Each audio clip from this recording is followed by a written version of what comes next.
চট্টগ্রামের বিশিষ্ট আলিমেদিন, যুক্তরাজ্য প্রবাসী আমার অত্যন্ত শ্রদ্ধাভাজন ব্যক্তি রাহমাতুল্লাহ।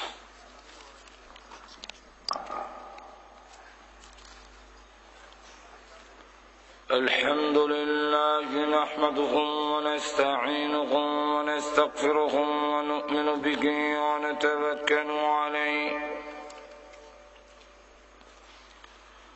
ونعوذ بالله من شرور أنفسنا ومن سيئات أعمالنا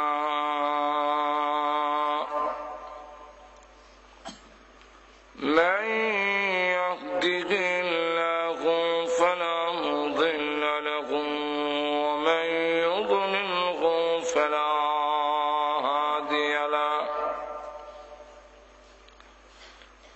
ونشهد أن لا إله إلا الله وحده لا شريك له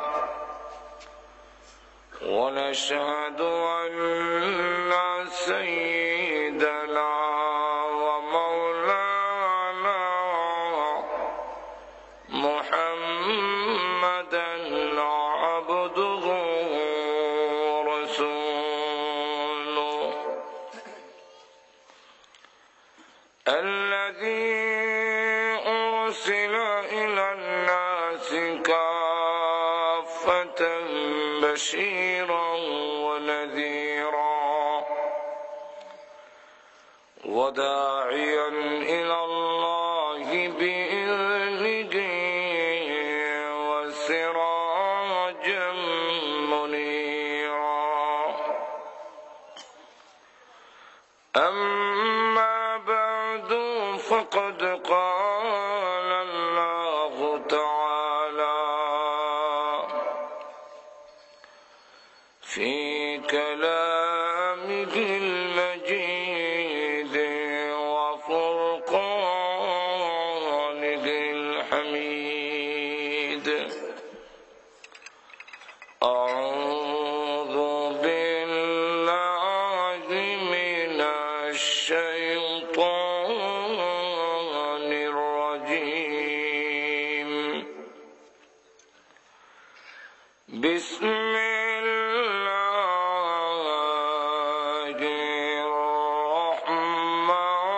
الرحمن الرحيم ولا تهنوا ولا تحزنوا وأنتم الأعلون وأنتم الأعلون إن كنتم مؤمنين صدق الله العظيم صلى الله على سيدنا ومولانا محمد وعلى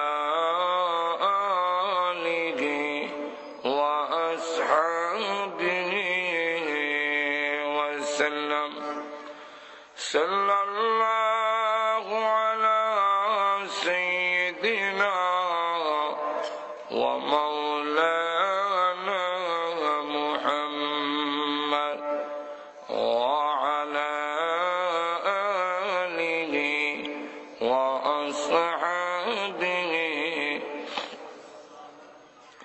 بلغ العلا بكماله كشف الدجى بجماله حسنت جميع خصاله صلوا عليه कि محمد से वफा तूने तो हम तेरी है, ये जहाँ चीज है क्या लौह कलम तेरी है, बलागल उला बिकमालिही कशफत दुजा बिजमालिही हसनत जमीउ खिसालिही सल्लु अलैहि। পাঞ্জিপুরী সূচনা সমাজ কল্যাণ সংস্থার উদ্যোগে আয়োজিত আজকের বাৎসরিক ইসলামী মহাসম্মেলনের অত্যন্ত শ্রদ্ধেভাজন সভাপতি মুআজ্জাজ মুকাররম উলামায়ে কেরাম, উপস্থিত সমবেত প্রাণপ্রিয় মুসলমান ভাইয়েরা, পর্দার অন্তরালে অবস্থানরত অত্যন্ত শ্রদ্ধেয় মা ও বোনেরা, আমাকে যে আলোচ্য বিষয় দেওয়া হয়েছে ওই আলোচ্য বিষয়ের উপরে আলোচনা করার জন্য পবিত্র কোরআন শরীফের সূরা আলে ইমরানের একখানা আয়াত কারিমা আপনাদের সামনে তিলাওয়াত করেছি। আলোচ্য বিষয়টা হলো বর্তমান প্রেক্ষাপট ও আমাদের মুসলমানের করণীয়, এই ব্যাপারে আলোচনা করার জন্য। প্রথম নম্বরে হইল আজকের সারা বিশ্বে জনসংখ্যার দিক থেকে মুসলমান একবারে নগণ্য নয়, মোটামুটি ভালো অবস্থানে। 600 কোটি যদি মানুষ হয়, এর মধ্যে 150 কোটির মতো হইল মুসলমান। সংখ্যায় মোটামুটি আমরা একবারে কম না। আগের তুলনায় আমরা এখন মুসলমানের সংখ্যা অনেক। শক্তির দিক থেকেও মুসলমান শীর্ষ অবস্থানে আছে। এই বর্তমান বিশ্বে সবচেয়ে বড় যে হাতিয়ার, সবচেয়ে বড় যে শক্তি, এটা মুসলমানের হাতে আল্লাহ দিয়েছে। এটার নাম হলো তেল। তেল হলো বর্তমান যুগের সবচেয়ে বড় হাতিয়ার।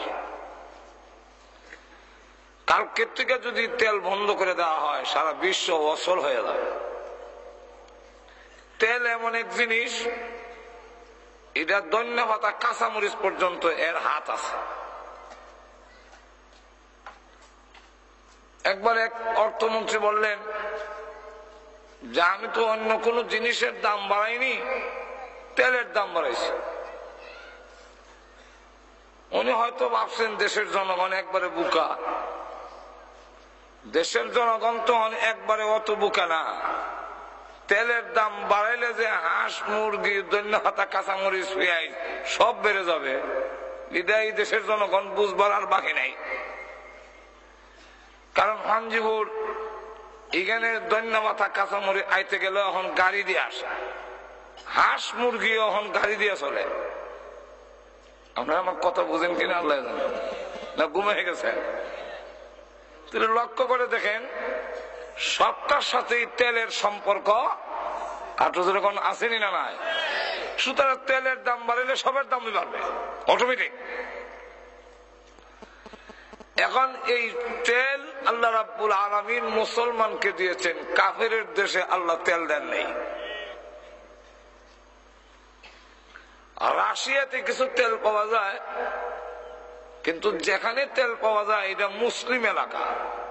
ইমাম বুখারীর বাড়ি যেখানে, এই মাটির নিচে তেল। কিন্তু শক্তির দিক থেকে আমরা কম না, জনসংখ্যার দিক থেকেও আমরা কম না। রাষ্ট্রের পরিসংখ্যান হিসেবে 50-এর ঊর্ধ্বে রাষ্ট্র হলো মুসলিম রাষ্ট্র। কিন্তু এরপরেও আজকে সারা বিশ্বে মুসলমান লাঞ্ছিত, অপমানিত। যেরকম ঠিক মুসলমান বড় অসহায়। মুসলমান এমন এক দুর্বল পর্যায়ে আছে যে সকল অপবাদ আজকে মুসলমানের ঘাড়ে চাপায় দেওয়া হচ্ছে। আজকে ইহুদি খ্রিস্টানদের কথাবার্তায় বোঝা যায় যত সন্ত্রাসী এবং জঙ্গিবাদ সব মুসলমান, আর ওরা হলো একজন রহমতের ফেরেশতা। এটার মূল কারণটা হইল আমরা দুর্বল, এই কারণে অপবাদ আমাদের উপরে চাপায়া দেওয়া হয়। থানভী রহমাতুল্লাহ আলাইহি উনি এক্সাম্পল দিয়ে বিষয়টা এইভাবে বুঝাইছেন, যত দোষ নন্দ ঘোষ। মা মিলে বসে এক ছোট বাচ্চা বাতাস ছেড়ে দিছে। বাতাস বলতে কোন বাতাস নাম করলাম না, আপনারা বুঝালে। বাতাস ছেড়ে দিছে একজন মুরব্বী, আর তাপ্পড় মারছে ছোট বাচ্চারে। সে বলে আমাকে তাপ্পড় দিলেন কেন? কথা বলিস না, মাতিস না, ভাই থাক। পাশের আরেকটা লোক উনিও বাতাস ছেড়ে দিল, দিয়া তাপ্পড় মারছে ছোট বাচ্চারে। ওই হেরোই তাপ্পড় দিছে। জিজ্ঞাসা করে আমার তাপ্পড় দিলেন কেন? কান্দে আর বলে আমি কি দোষ করলাম? তখন পাশের লোকটাই কয় দোষ করছত না, কিন্তু বাতাস যে ওই সারক থাপ্পড় তুই খেতে হবে। বলে কেন? তুই দুর্বল, ফালটা দেওয়ার মতো ক্ষমতা একটু জোরে কম। এই কারণে দুর্বল হওয়ার কারণে সকল অপরাধের বোঝা তোমার বহন করতে হবে।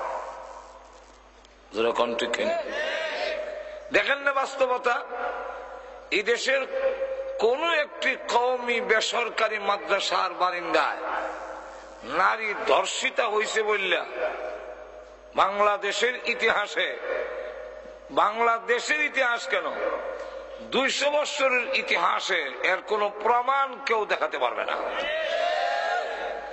কোন একটি কওমি মাদ্রাসার দুই পক্ষের ছাত্রের গোলাগুলির কারণে অনির্দিষ্ট কালের জন্য বন্ধ দেওয়া হয়েছে, এমন একটা রেকর্ড পৃথিবীর কেউ দেখাতে পারবে না।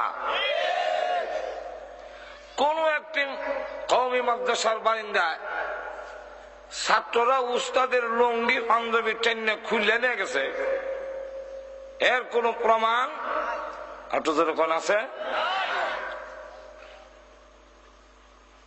কিন্তু এরপরও জঙ্গিবাদের অপবাদ মাদ্রাসার ছাত্ররার উপরে, মাদ্রাসার উপরে। আর কলেজ ভার্সিটির ইতিহাস, জাহাঙ্গীরনগর বিশ্ববিদ্যালয়ের বারিন্দায় 100 জন নারী ধর্ষিতা হওয়ার পরে আনন্দ সেঞ্চুরি অনুষ্ঠান করছে।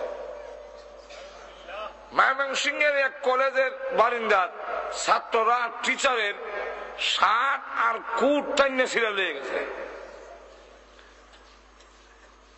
সেখানে দুই পক্ষের অস্ত্রের গুলাগুলির কারণে অনির্দিষ্টকালের জন্য কলেজ ভার্সিটি বন্ধ দেওয়া হচ্ছে। আপনারা আমার মাত বুঝেননি? সব অবাস্তব বললাম না বাস্তব?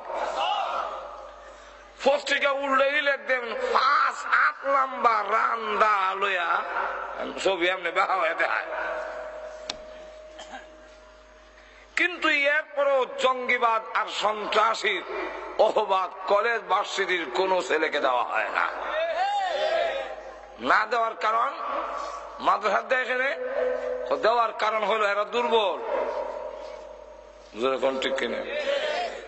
আর কলেজ ভার্সিটির ছেলেদেরকে যদি জঙ্গিবাদ কোন মন্ত্রী কয়, তাহলে হকিস্টিক দিঘা বাড়িয়া মন্ত্রীগিরি ছুড়াই লিব। জোরে কোন ঠিক কিনা? তাহলে সকল অপবাদ দুর্বলের উপরে চাপাইয়া দেওয়া হয়। ঠিক আজকে সারা বিশ্বে সকল অপবাদ মুসলমানের উপরে চাপাইয়া দেওয়া হয়। কেন? মুসলমান আজকে অসহায়, বড় দুর্বল, এই জন্য সব দোষ মুসলমানের কাঁধে। কেন আজকে আমাদের এই পরিস্থিতি? এই পরিস্থিতি হওয়ার কারণটা কি? সংখ্যায়ও আমরা দুর্বল না, অর্থের দিক থেকেও আমরা দুর্বল না, রাষ্ট্রের সংখ্যা হিসেবেও তো আমরা কম না। কিন্তু আজকে মুসলিম এত লাঞ্ছিত অপমানিত কেন? অথচ আল্লাহ পাকের ঘোষণা, মহান আল্লাহ রাব্বুল আলামিন তার পবিত্র কোরআন শরীফে বলছেন যে মুসলমান যতই বিপদে পড়ুক সাহায্য করার দায়িত্ব আমি আল্লাহ। মুমিন যদি বিপদে পড়ে, ইমানদাররা বিপদে পড়ে, তাকে সাহায্য করা আল্লাহর ওয়াজিব। আল্লাহ নিজে বলছেন وَكَانَ حَقًّا عَلَيْنَا نَصْرُ الْمُؤْمِنِينَ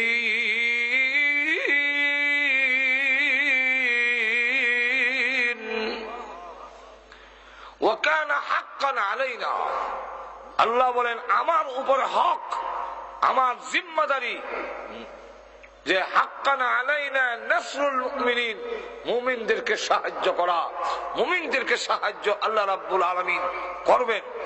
শুধু এখানেই না, আল্লাহ রাব্বুল আলামিন আরেক আয়াতে বলছেন যে কিভাবে করবেন, যেইভাবে ইউনূস আলাইহিস সালাতু ওয়াস সালামকে নিষিদ্ধ বেষ্টনীর ভিতরে আমি আল্লাহ সাহায্য করেছিলাম, আজও তোমাদের করব।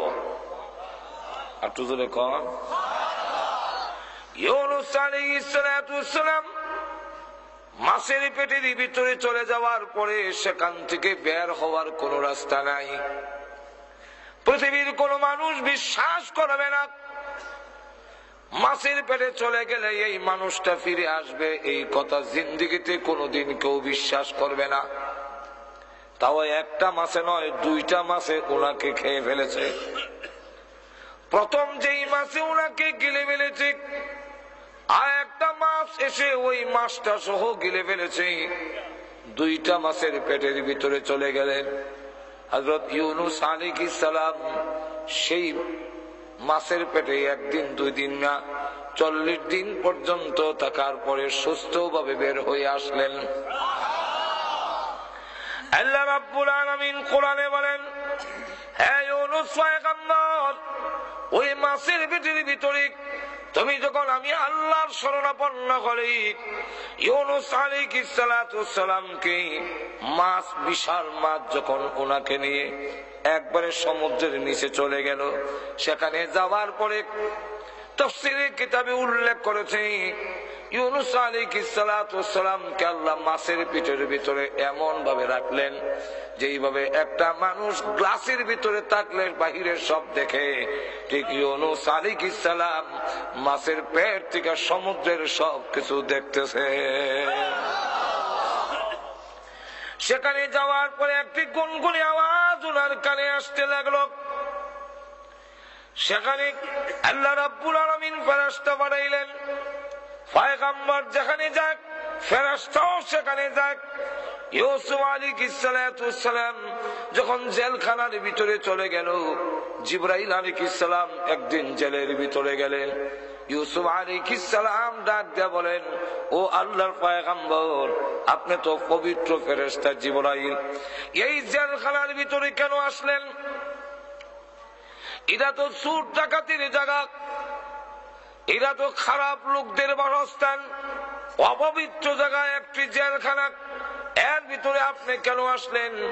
জিবরাইল আলাইহিস সালাম জবাব দেয়, ও আল্লাহর পয়গম্বর, ইউসুফ আলাইহিস সালাম যেই জেলের ভিতরে ঢুকে পড়েছে এটা আর অপবিত্র রয়েছে না, পবিত্র হয়ে গেছে। সুতরাং আল্লাহর পয়গম্বর যেখানে এসে গেছেন সেখানে আমি জিবরাইল আসা আর কোন বাধা রয়েছে না। এখন লক্ষ্য করেন, ইউনূস আলাইহিস সালাতু ওয়াস সালামের কাছে ফেরেশতা যাওয়ার পরে উনি ডাক দিয়ে বলেন, ও আল্লাহর রহমতের ফেরেশতা, এই অতল পানির নিচে আমি যখন চলে আসলাম, আসার পরে মাছের পেট থেকে একটি গুনগুনি আওয়াজ আমি শুনতে পাচ্ছি। ওই আওয়াজটা কিসের হয়?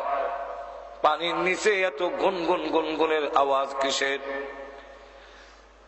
জিবরাইল বলেন, হে ইউনূস আলাইহিস সালাতু ওয়াস সালাম, আপনার কানে যে গুনগুনি আওয়াজ আসতেছে, এই গুনগুনি আওয়াজটা হলো গুঞ্জন যে আওয়াজ হচ্ছে, এই আওয়াজটা হলো অতল পানির নিচে যতগুলো কাঙ্কর আছে সমস্ত কাঙ্কর গুলো মহান আল্লাহর জিকিরে লিপ্ত আছে।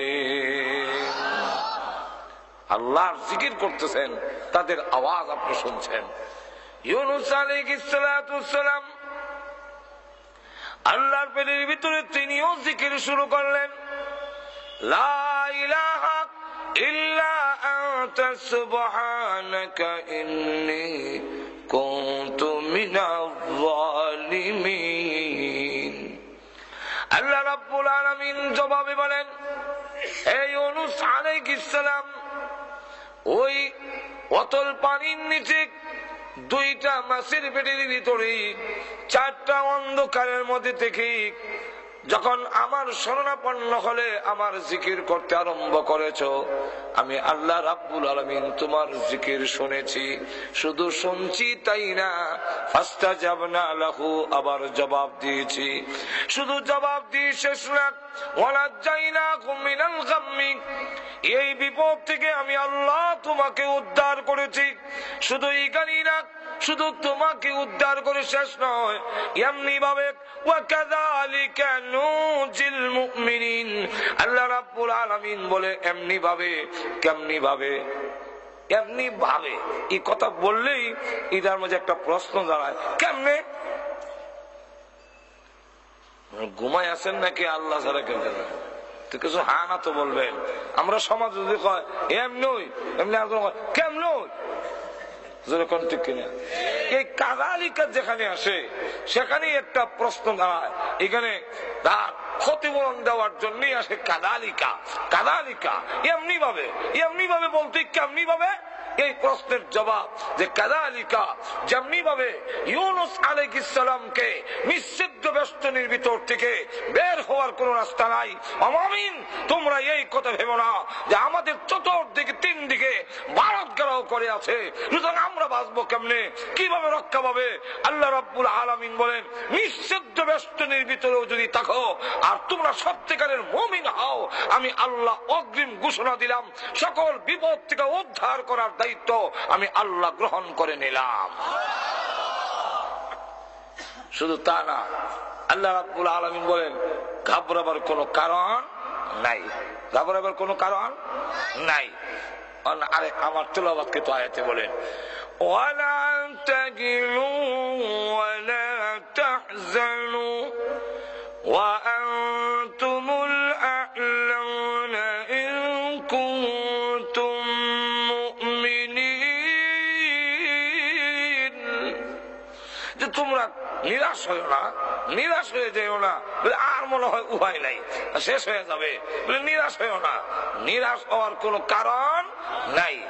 দাঁতের সাথে তুলনা দিয়েছেন, দাঁতের সাথে মুখের সাথে তুলনা দিয়েছেন থানবী রাহমাতুল্লাহ আলাইহি, যে নিরাশ হওয়ার কোন কারণ নাই। মুখের ভিতরে জিহ্বা আছে, দাঁতও আছে। একটু জোরে কর, দাঁত শক্ত না নরম? আর জিহ্বা নরম না? তিন দিক থেকে জিহ্বা ঘেরাও করে রাখছে দাঁতে, যেরকম ঠিক না? তিন দিক থেকে দাঁতে ঘেরাও করে রেখে দিয়েছে। আর জিহ্বার পেছনে তো যাওয়ার জায়গাই নাই। জিহ্বা কি পেছনে যাওয়ার জায়গা আছে? গেলে ডাইনে যাইতো, আর না হয় বামে, আর না হয় সামনে। যেই কোন দিকে গেলে শত্রু ঘেরাও, বের হবি শেষ, বের হওয়ার কোন রাস্তা নাই। এই দাঁতের মাঝখানে থেকেই আল্লাহ আল্লাহ করতে হয়।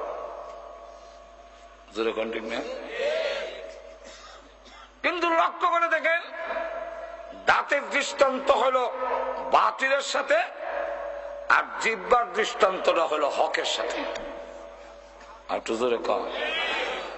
বাতিলের কাজ হলো হামলা করা, আক্রমণ করা।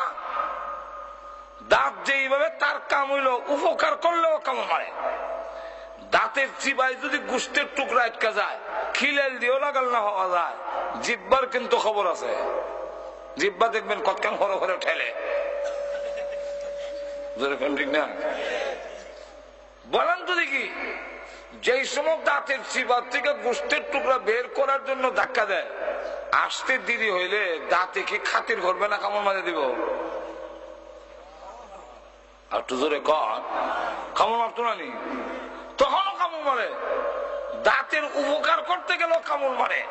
আমাদের দেশে দেখবেন দাওয়াত ও তাবলীগে ভালো কাজ করতেও যদি কোন মহল্লায় যায়, একদল আছে গাছটি গুটি উড়ায় বাইরে ফালাই দেয়।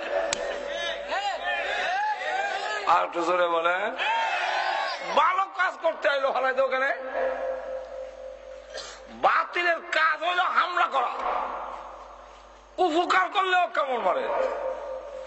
আর জিহ্বার কাজ হইল তুমি যতই কামড় দাও আমি পাল্টা কামড় দেব না, আমি তোমার উপকার করতে চাই। আর একটু জোরে বলেন। ঠিক আলে হকের কাজ হইল বাতিল যতই হামলা করুক, যতই জঙ্গিবাদ বলুক, যতই ওয়াহাবি বললে গালি দিতে চায়, যত কিছুই করুক না কেন, কিন্তু হকপন্থীদের কাজ হইল আমাকে গালি দিতে পারো, আমাকে হামলা করতে পারো, আমাকে আঘাত করতে পারো, আমি কিন্তু তোমার কল্যাণে কাজ করেই যাব, থামবো না। আবু জাহিলের কাম হইল হামলা করা, রসুলের কাজ হইল এর বড় গিয়া দাওয়াত দেওয়া। আর লক্ষ্য করে দেখেন এই পরিস্থিতিতে জিহ্বা যতই দুর্বল, যতই অসহায়, আর দাঁত যত শক্ত হোক, তিন দিক থেকে গেলাও জিহ্বার আর উপায় নাই। কিন্তু লক্ষ্য করে দেখুন মৃত্যুর আগে দাঁত ভেঙ্গে খান কান হইয়া পড়ে যায়। আপনার পাঞ্জিপুরির কেউ দাঁত পড়ে না মনে হয় না, বসে, কিন্তু মরার আগ পর্যন্ত কারো জিহ্বা জয়রা পড়ে না। একটু জোরে বলে, দাঁত শক্ত হইলে কি হবে? তিন দিক থেকে ঘেরাও করে থাকলে কি হবে? ভেঙ্গে খান খান হয়। আর জিহ্বা যতই দুর্বল এবং অসহায় হোক, মৃত্যুর আগ পর্যন্ত জিহ্বা তার মুখের মধ্যে থাকে, মৃত্যুর সময় জিহ্বা নিয়ে কবরে যায়। জোরে বলেন ঠিক না? তেমনি ভাবে বাতিল যত বড় শক্তিশালী হোক, ব্যঙ্গে খান খান হবে। হক যতই দুর্বল হোক, কিয়ামত পর্যন্ত এই জমিনে ইসলাম, মুমিন এবং হকপন্থীরা জিন্দা থাকবে, নিশ্চিন্ন হবে না। আল্লাহ রাব্বুল আলামিনের এত কিছু ঘোষণার পরেও আমাদের অবস্থা আজকে এরকম কেন? জোরে কোন ঠিক কিনা? আরো জোরে বলেন। কেন হওয়ার কারণ, নিজের সন্তান যখন উচ্ছৃঙ্খল হয়ে যায়, দেখবেন এটাকে কন্ট্রোল করা যায় না। আমরা ছোট সময় দেখছি বাবা আরো কিছু লোকরে ডাকাই না, এটার একটু সাইজ করে দাও। আমার কথা বুঝেন না? নিজেরই সন্তান, এটা উচ্ছৃঙ্খল হয়ে গেছে, কন্ট্রোল করা যায় না, তখন আদি ভরার লোকরে ডাকাই না, এটাতে কিছু ফিটটা সাইজ করে দাও। ঠিক না? কেন? এই সাইজ করার উদ্দেশ্য হইল তোমাকে সঠিক পথে নিয়ে আসা। বাবা হইয়া যেমন নিজের সন্তানকে অন্যকে দিয়ে পিঠায়, আল্লাহ বলেন তোমরাও যখন আমি আল্লাহর কথা মানবে না, মুমিন হয়ে যখন পাপাচারে লিপ্ত হবে, যখন জঘন্যতম অপরাধে লিপ্ত হয়ে যাবে, তখন আমি আল্লাহ দুশ্মন দিয়ে ফিটাইয়া তোমরা সাইজ করব। আর তো জোরে কম, এটার একটা কবিতা দিয়ে বললে আপনারা বুঝতে সুবিধা হবে। বলবো? কুকন কুকন ডাক পারি, কুকন মোদের কার বাড়ি, আয় রে কুকন ঘরে আয়, দুধ মাখা ভাত কাকে খায়? কে খায়? কাকে খায়? ডাকে খারে, ডাকে খারে। কুকন রে ভাত খায় কে? দা কাকে? কাকে যদি খায় কুকন রে ডাকে কেন? আর কুকনকে যখন ডাকে তখন তো বলার দরকার ছিল, কুকন কুকন ডাক পারি, কুকন মোদের কার বাড়ি, আয় রে কুকন করে আয়, দুধ মাখা ভাত খাইয়া যা। যেরকম ঠিক না? ডাকে কুকন রে আর ভাত খায় খাওয়ায়, এটা কি কবিতা? কবিতা ঠিক আছে, কিন্তু কিছু শব্দ মাহজুব আছে, উজ্জ আছে। কুকনের জন্য দুধ দিয়া ভাত মাখাইছে, মা খাওয়াবে, কিন্তু কুকন এটা দুষ্ট। কুকন সে বাড়ির গেইটের বাইরে চলে গেছে, মা ডাইনে গেলে হে বামে যায়, মা বামে গেলে হে ডাইনে যায়, ধরা দেয় না। মা অগ্রসর হলে মাটির শাখা দিয়া ইডা মারে। মা তখন বলেন, এই দুধ ভাত খাইলে তোর লাভ হবে, আমার কিছু না, কিন্তু ধরো দেশ না, উল্টা আমারে আরো ডিল মারো। তাহলে এই ভাত আর এখন তোরে খাওয়াইতাম না, কাউরে খাওয়াইলাম। ভাত ছিল তোর, কিন্তু তোর আসরে কাউয়ায় খায়। তাহলে কবিতাটা হবে, কুকন কুকন ডাক পারি, কুকন মোদের কার বাড়ি, আইরে কুকন ঘরে আয়, তোর দুধ মাখা বা তোর আচরণে কাকে খায়।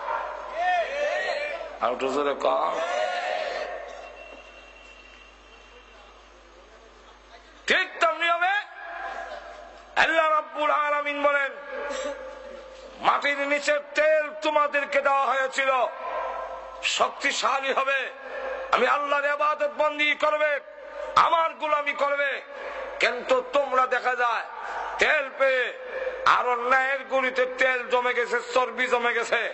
এখন তোমরাও ওই মূর্তি পূজারীদের মতো মূর্তির সংস্কৃতি বিশ্বাসী হয়ে গেলে, তোমরাও আমি আল্লাহকে ছেড়ে দিয়ে মূর্তির সংস্কৃতি বিশ্বাস করো, জায়গায় জায়গায় মূর্তি স্থাপন করো, বাস খাদ্যের নামে তোমরা মূর্তি স্থাপন করো, মূর্তির সামনে গিয়ে হ্যাঁ হ্যাঁ করো, যেরকম ঠিক হ্যাঁ ঠিক না।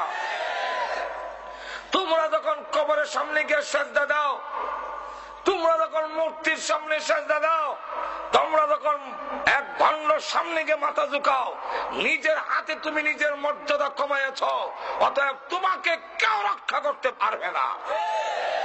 আর একটু জোরে বলেন। অথচ মুসলমান যখন নিজে, আমরা অনেক সময় বলি যে হুজুর জিনিসের দাম যে বেড়ে গেল, জিনিসের দাম যে বাড়ছে, এটার কারণ কি? আমরা মনে করি সরকার পরিবর্তন হইলে জিনিসের দাম কমে যাবে, এমপি পরিবর্তন হইলেই সমস্যার সমাধান হয়ে যাবে। তখন চাউল এমন সস্তা হবে, বস্তা ভরে রাস্তার কিনারে ফেলাই রাখবে আর নিয়ে আসবেন। আর হয়তো তেল সোয়াবিন এগুলো খাল দিয়ে বাইসা দেব, বালতি বইরা নিয়ে আসবেন, এমন আশা করে কিন্তু বসে আছেন যে সরকার পরিবর্তন হয়ে গেলেই সব হয়ে যাবে। কিন্তু আদৌ হবে না। একবার আমাকে বললো, হুজুর ওয়াজ করলে খালি হবে? জিনিসের দাম যে বাড়ছে এগুলার কিছু প্রতিবাদ করার দরকার নাই। কি জিনিসের দাম বাড়লো? যে চাউলের দাম বাড়ছে। আমি না বাড়ে আমার কি হইলো? 500 টাকা কেজি হইলো, আমার তো কোনো সমস্যা নাই, আমি সারা বছর মানুষের গরুই খাই। 500 না 1000 হইলে কি? তেলের দামও বাড়ছে, তা তো সমস্যা, কারণ আমার গাড়ির তো আর কেউ তেল খাওয়ায় না। দিলাম মিছিল, তেলের দাম কমাতে হবে, আর না হয় গদ্দি ছেড়ে দিতে হবে। ছেড়ে দিল, আরেক দল ক্ষমতায় গেল, যাওয়ার পরে আরো 10 টাকা করে তেলের দাম বাড়াইছে। তখন জিজ্ঞাসা করলাম, এখন বাড়াইলেন কেন? আমাকে তখন জবাব দেয়, দেশ চালাইতে গেলে তো তেলের দাম বাড়াইতে হবে, না সরকার চালাবে কিভাবে? আমি বললাম, এই কথা তো আগের বেড়াইও কইছিল, তুমি আর কইয়া লাভ কি? জোরে কণ্ঠ কিনে আরো জোরে। মূল সমস্যা এখানে নয়, মূল সমস্যা হলো হাদিসে কুদসির মধ্যে আল্লাহ রাব্বুল আলামিন বলেন, তোমার দাম বাড়াও, তখন জিনিসের দাম কমবে, তোমার দাম বাড়বে। আর তুমি যখন তোমার না দাম কমায় দিবে, তুমি আশরাফুল মাখলুকাত হইয়া ফেরেশতার চাইতে শ্রেষ্ঠ হয়ে, তুমি যখন সৃষ্টির সেরা হয়ে কবরের সামনে মাথা নত করবে, বানরের সামনে মাথা নত করবে, জড়াওয়ালার সামনে মাথা নত করবে, মূর্তির সামনে মাথা নত করবে, তখন তোমার দাম কমবে, ফেরেশতা রাসূলের দাম বাড়বে। পৃথিবীর কেউ তোমাদের জিনিসের দাম কমাতে পারবে না। আর ইবি বাস্তবতা। আর সাহাবাই কেরাম আল্লাহ ছাড়া কারো সামনে মাথা নত করতে তারা জানে না। যেরকম ঠিক কিনা? এই কারণে তাদের দাম বাড়ছে, জিনিসের দাম কমছে। যেরকম ঠিক কিনা? আল্লাহু আকবার। সংখ্যায় কম, কিন্তু এরপরও তাদের সাথে কুলাইতে পারছে না।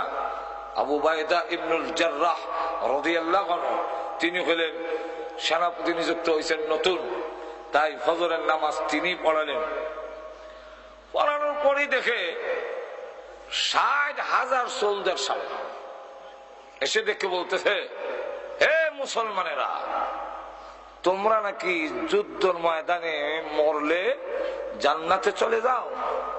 কেউ যদি জান্নাতে যাওয়ার শখ থাকে, আসো জান্নাতে পাঠাই। জান্নাতে পাঠাই না ক্রিটিসাইজ করতেছে। এই ক্রিটিসাইজটা কেন? এর একটা কারণ আছে। কারণটা হইল, মুসলমানরা যখন ইয়ারমুকের মাঠে গিয়ে তাবু গাড়ল, হিরাক্লিয়াস রাজা তখন গোয়েন্দা পাঠাইল যে মুসলমান যে আমাদের সাথে লড়াই করতে আসছে, রাত্রে একটু গোপনে গোপনে তাদের একটু খোঁজ খবর নেও তো। খোঁজ খবর নিয়ে গোয়েন্দারা যে রিপোর্ট দিছে, এই রিপোর্টটা হইল মুসলিম জাতি বড় ভীতু, এদেরকে হয়তো সরকার জোর করে চাপ দিয়ে পাঠাই দিছে, ওরা আসতে রাজি না। কেমনি বললে? দেখলাম কেউ দাঁড়াইয়া, কেউ মাথা নত করে, কেউ মাটিতে মাথা রেখে, কেউ 2 হাত উঁচু করে কাঁদছে। এতে বোঝা যায় আগামীকাল যুদ্ধ যে হবে, রাত থেকে কান্না শুরু করছে। অথচ সাহাবায়ে কেরামের অবস্থা হইল ফুরসানুন বিন নাহার ও রুহবানুন বিল লাইল। দিনের বেলা তারা ঘোড় সওয়ার, আর রাতের বেলা একজন দুনিয়া থেকে দরবেশ আল্লাহওয়ালা। জোরে কোন ঠিক না? আর দিনের বেলা যখন ঘোড়ার উপরে উঠে, তার চাইতে নির্ভীক এই জমিনে আর কেউ হতে পারে না। আর তো জোরে কোন না। এখন লক্ষ্য করে দেখেন, রিপোর্টটা যে গোয়েন্দারা দিছে, এটা কি ঠিক দিছে না ও ঠিক দিছে? এত আর এগুলো বুঝছে না যে সাজদা দিয়া সাহাবীরা যে কান্দাছে আল্লাহর দরবারে, এটা তো বুঝছে না। মনে করছে এইভাবে হাত তুললে কান্দে, মাথা নোয়া কান্দে, সাজদা দিয়া কান্দে। বাদশা তখন ভাবলো 60,000 সোলজার একটা হুমকি দিয়ে আসো। রাত থেকে যখন কান্দা শুরু হয়েছে, এই জাতিকে একটা হুমকি দিলে এক দৌড় দিবে, আর মদিনার আগে আর খার হইতো না। আবু উবাইদা ইবনুল জাররাহ রাদিয়াল্লাহু আনহু বলেন, কেন আবার আরেকটা ওয়াজ বাজে করেন? লক্ষ্য করে দেখেন, অসুবিধা হইতেছে না আপনাদের? আবু উবাইদা ইবনুল জাররাহ বলেন, উপহাসের জবাব উপহাস দিতে হয়, ডাক্তার জবাব ডাক্তার ভাবে দিতে হয়, ক্রিটিসাইজের জবাব ক্রিটিসাইজের মাধ্যমে দিতে হয়। আর একটু জোরে কর না। এই 60,000 সোলজার রে এমন একজন আছে কি মানুষের সামনে কেমনে কইতা যেভাবে বইছে? এরপরেও মহান আল্লাহ পাক কোরআনে বলছেন, তোমাদেরকে যখন বলা হয় মজলিসে মাহফিলে, ওয়াইদা কিলা লাকুম তাফাসসাহু ফিল মাজালিসি ফাফসাহু ইয়াফসাহিল্লাহ, তোমরা যদি জায়গা বড় করে দাও, আমি আল্লাহ তোমাদের জায়গা বড় করে দেব। এখন আপনারা কি চান কবরে হাসরে জায়গা বড় হোক? কে কে চান দেখতাম? হাত তুলে না, হাত তুলে না, লইলা লইলা লইলা। যে লড়ে হেসায়, যে লড়ে না হেসায় না। যদি আপনি মনে করেন কবরে আমার জায়গা সংকীর্ণ হোক, আমি তো লড়বো না, তে বসে দেয় না, আপনার কোনো আপত্তি নেই। আর যদি চান যে একটু জায়গা বড় হওয়ার দরকার, তাহলে এটা ছেড়ে যান।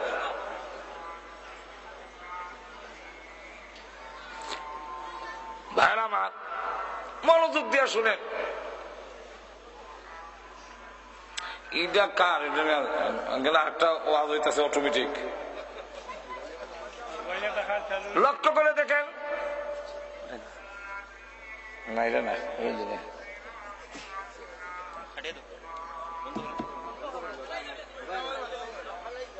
এখন লক্ষ্য করে দেখেন।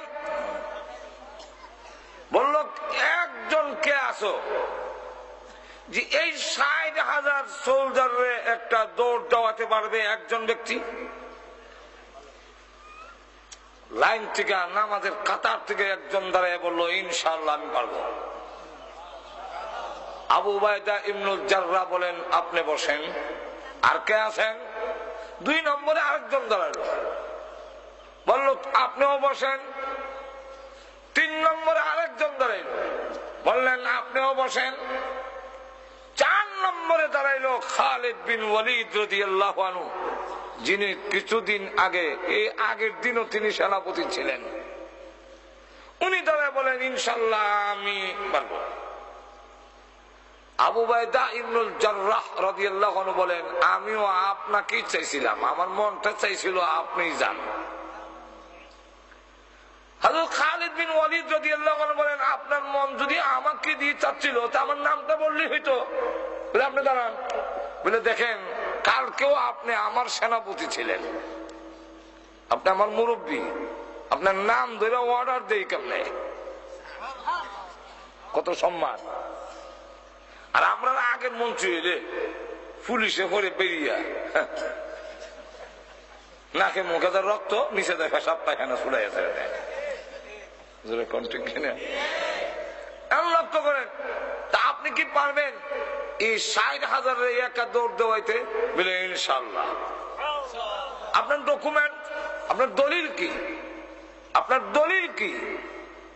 দলিল হলো প্রথম নম্বর হলো হাদিস, 2 নম্বর দলিল, প্রথম নম্বর কোরআন, 2 নম্বরে দলিল আমার হাদিস। বলে কি দলিল বলেন? বলে 1 নম্বর হলো আল্লাহ কোরআনে বলছেন ওয়ালা তাহিনু ওয়ালা তাহজানু ওয়া আনতুমুল আ'লাউনা ইন কুনতুম মুমিনিন। তোমরা ঘাবড়াইও না, তোমরা ভয় পেও না, নিরাশ হইও না, সব জায়গায় তোমরা বিজয়ী হবে যদি তোমরা মুমিন হও। তাহলে আল্লাহর ঘোষণা অনুযায়ী আমি মুমিন হইলে বিজয়ী হব। সেখানে তো বলা হয় নাই যে 60,000 মোকাবেলায় 60,000 যেতে হবে। জোরে কোন ঠিক না? শুধু শর্ত দিচ্ছেন মুমিন যদি হও বিজয়ী হবে। জোরে কোন ঠিক না? তখন লক্ষ্য করে দেখেন এই পরিস্থিতিতে হাদিস, আল্লাহু আকবার, হাদিসে আল্লাহ রাসূল বলেন যার ভিতরে ঈমান আছে সে হলো জিন্দা, আর যার ভিতরে ঈমান নাই সে হলো মুর্দা। 60,000 মুর্দা, আমি একা জিন্দা। আর 60,000 মুর্দার জন্য একজন জিন্দাই যথেষ্ট নাকি? আপনার গ্রামের কবরস্থানে আপনি একা গিয়া দাঁড়াইলে কবরে যারা আছে কেউ দাঁড়াবে আপনার সামনে? তাহলে এই 60,000-এর জন্য আমি একাই যথেষ্ট। আচ্ছা তাহলে আপনি যান, তবে একা যান কেমনে? আরো 59 জন দেই, কজন হবে? মাথা পিছে কজন করে হরে? 1001 জন। তাহলে দূর থেকে সুইচ টিপ দেওয়া না, কাছে গিয়া এক তরবারি নিয়ে সেদাসিদি।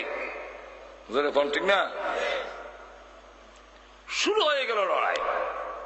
ফজর নামাজের পরে উভয় পক্ষের গুড়ার খুরের আঘাতে ধুলাবালু এমন উঠতেছে যার ফলে বিজয়ী হচ্ছে না পরাজয় হচ্ছে, কে মরছে না কিচ্ছুই বোঝা যায় না। আসরের নামাজের পরে যখন ধুলাবালু কিছু থামলো, আবু উবাইদা ইবনুল জাররাহ রাদিয়াল্লাহু আনহু বলেন যে আমি গেলাম, আমার বিশ্বাস মুসলমান তো জুসে গেছে জজবায়, 60,000-এর মোকাবেলায় 60 জন তো শহীদ হয়ে যাবে। দেখি অবস্থা কি হয়েছে, গিয়ে দেখি রক্তে ভিজে মরুভূমির বালু এমন প্যাক, এমন কাদা হইছে, আমার গুড়ার খোর পাও কাদার ভিতরে ঢুকে যায়। তখন তিনি ডাক দিয়ে আল্লাহ যা পড়ে আছে উল্টায় দেখে চেহারা মুসলমানের না।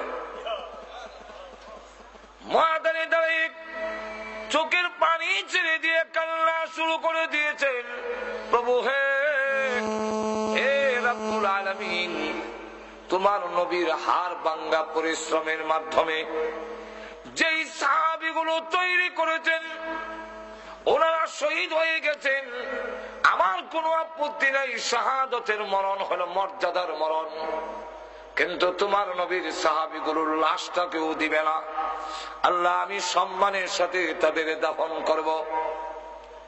এইভাবে যখন দাঁড়িয়ে কাঁদতেছি, হঠাৎ করে দেখে ওই মাটির কিনারে একজন লোক হতভম্ব হয়ে দাঁড়িয়ে আছে। ভাবলেন ওনার কাছে গেলে হয়তো কিছু জানতে পারি ঘটনা।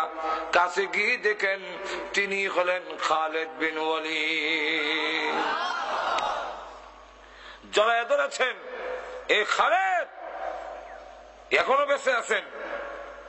আলহামদুলিল্লাহ। আচ্ছা, কথা বলবো পরে, শুনবো পরে।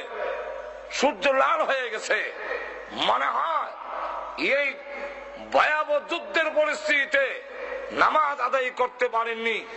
নামাজটা আগে আদায় করেন, তারপরে আপনার সাথে কথা বলবো। কারণ আমরা মুসলমান, ধান কাটা লাগলে নামাজ নাই। আমার পাশের বাড়িতে রাত 11টার সময় শুনি কাতকামুদি চলা। ভাবলাম এত রাতে কাতকামুদি চলা করতে গে, আমার মনে হয় নামাজ পড়তে পারছে না, এশার নামাজ দেরি হয়ে গেছে। না, আবার শুনি কাতকামুদি চলা, এইভাবে 4 বার বলছে। ভাবলাম কি রে, এত কাতকামুদি চলা করতে গে। গেলাম চাষা, এত কাতকামুদি চলা করতে গেছে। বাতিজা শুনেছ, ওই দান কারা লাগছে। ফজর নামাজ পড়ে যে বের ইসলাম, ব্যস্ততায় জোহরও হলাম না, আসরও না, মাগরিবও না, এসাও টাইম মতে না। এই রাত 11টার সময় সব কাতকামতি ছড়া নিয়ে এখানে জমাই গেছে। তুই এই জাতির পতন হবে নাকি উন্নতি হবে নাকি? যুদ্ধের ময়দানে সাহাবাই কারাম তো মনে হয় নামাজ আদায় করতে পারেন না, এটা যুক্তিসঙ্গত কারণ। নামাজ পড়তে পারবে না, যুদ্ধের মধ্যে ব্যস্ততা। ও খালেদ, আসরের নামাজটা আদায় করে নেন, তারপরে কথা বলবো। উনি মুস্কি হাসি দিয়ে বলেন, আপনি মনে করেছেন আমরা নামাজ এখনো আদায় করি নাই? আপনার পিছনে যে ফজর নামাজ পড়ছিলাম সেই ওযু এখনো আছে। আমরা যুদ্ধের ময়দানে আযান দিয়ে সালাতুল খাওফের সুরতে জামাতের সাথে ইয়ারমুকের ময়দানে আমরা নামাজ আদায় করেছি। যেই জাতি যুদ্ধের ময়দানে জামাতের সাথে আযান দিয়া নামাজ আদায় করে, এই জাতির পতন কেউ করতে পারবে না। আচ্ছা, তাহলে এবার বর্ণনা করেন কি হালাত। আমাদের 60 জনের মধ্যে এক বর্ণনায় 52 জন জিন্দা আছি, আর 8 জন শহীদ হয়ে গেছে। আর আরেক বর্ণনায় 8 জন বন্দী হয়েছে, আর 52 জন আমরা এখনো মুক্ত আছি। এদের 60,000-এর মধ্যে বেশিরভাগ কাটা পড়ে গেছে আর জান বাঁচাই ধরছে। তখন কইলে আলহামদুলিল্লাহ, আল্লাহ সাহায্য করছে। এদিকে তারা মাইল খাইয়া হিরাক্লিয়াসের কাছে গিয়ে বলে যে আর যদি কোনদিন বলেন মুসলমানের সামনে যাওয়ার জন্য, খালিদ বিন ওয়ালিদের সামনে যাওয়ার জন্য, চাকরি ছাড়তে রাজি, ইস্তেফা দিতে রাজি, এরা সামনে যেতে রাজি। বাদশা বলে, একা খালিদকে তোমরা এত ভয় করে কেন? আর গোয়েন্দা কইল কি আর হইল কি? গোয়েন্দা তো কইল রাত থেকে কান্না শুরু করছে। এখন তো দেখা যায় ক্ষুধার্ত বাঘ ছাগলের বকরির ভালো যেভাবে হরে, এইভাবে বিষয়টা কিটা। একা খালিদ বিন ওয়ালিদকে এত ভয় করে কেন? তারা জবাব দেয়, ই নরম গদ্দিত বইয়া হইয়া মাঠে যান। তাহলে বুঝবেন খালেদ কারে কয়, মুসলমান কারে কয়, কত প্রকার ও কি কি। কি হয়েছে? খালেদ বিন ওয়ালিদ নারায়ণ তাকবীর স্লোগান দিয়ে তরবারি যখন উপর দিকে উঠায়, আমরা দিকে একটা তরবারি উঠায়, ওটায় যখন এইভাবে চক্কর দেয়, তখন আমাদের কাছে মনে হয় সারা আকাশে যেন তরবারি চমকাইতেছে। আর যখন নিচের দিকে নামায়, তখন আমাদের কাছে মনে হয় একটা নয় ৬০,০০০ তরবারি যেন পড়তেছে। তখন কোথায় বিরাহা, তাহলে সেই খালেদকে ষড়যন্ত্রের সাথে হত্যা করা হবে। তুই শেষ। কি ষড়যন্ত্র? মুসলমান তো যুদ্ধ চায় না, মুসলমান সবসময় সন্ধি চায়, আপুস চায়, মায়ের চায় না। আর তোদের কম না। তাহলে সন্ধির প্রস্তাব দিয়া খালিদ বিন ওয়ালিদকে দাওয়াত দিয়ে এনে মেরে ফেলবো। লোক পাঠাইছে। এই সময় খালিদ বিন ওয়ালিদ রাদিয়াল্লাহু আনহু, আবু উবাইদা ইবনুল জাররাহ রাদিয়াল্লাহু আনহু দুজনে গুড়ার জখম গুলো মুছতেছে, রক্ত আর ওষুধ লাগাইতেছেন। এই মুহূর্তে হিরাক্লিয়াসের পক্ষ থেকে গিয়ে বলে যে তোমাদের মধ্যে খালিদ বিন ওয়ালিদকে আবু উবাইদা ইবনুল জাররাহ রাদিয়াল্লাহু আনহু বলেন কেন? আমাদের বাদশা পাঠিয়েছেন, উনি গেলে বাদশা সুরে করতে চান, লড়াই করতে চান না, তবে খালিদ যেতে হবে। আবু উবাইদা ইবনুল জাররাহ বলেন তোমরা এই কথা মনে করো না, মুসলমান একবারে নির্বোধ, খালিদ বিন ওয়ালিদকে দেওয়া হবে না। বলে কেন? বলে খালিদ বিন ওয়ালিদকে দেওয়া হবে না এই কারণে তোমাদের দুরভিসন্ধি উদ্দেশ্য মতলব বাড়ানা। বলে কি করে বললেন? সন্ধির নিয়ম হলো সেনাপতিকে প্রস্তাব দিতে হয়। আমি সেনাপতি, সাধারণ সৈনিকের সাথে তো কোনো চুক্তি হয় না।